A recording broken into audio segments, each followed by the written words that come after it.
My name is Tom Fulkerson. I'm the shop foreman here at Acco Engineered Systems out of Glendale, California. Here at Acco we have 3 plasma tables.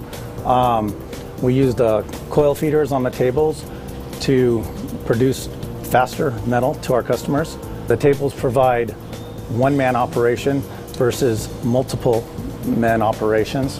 The sheet metal now, we load up the coils off the bridge cranes, which in turn sit into the coil feeders, and then from there it's a one-man operation on the tables. Now we have the ability to change gauges on the tables for burning material real quick.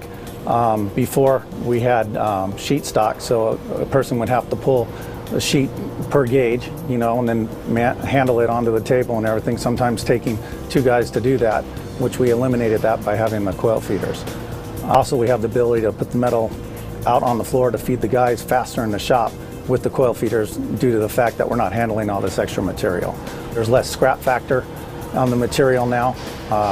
We're not throwing sheets away using partial sheets or anything like that. With the coil feeders, we're using pretty much just about exactly what we need.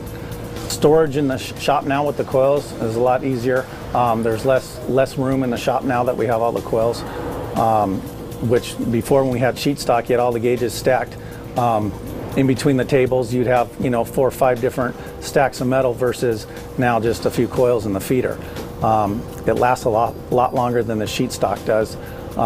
So in terms of loading coils and getting forklifts in the shop for sheets and stuff, we don't have to go through that anymore.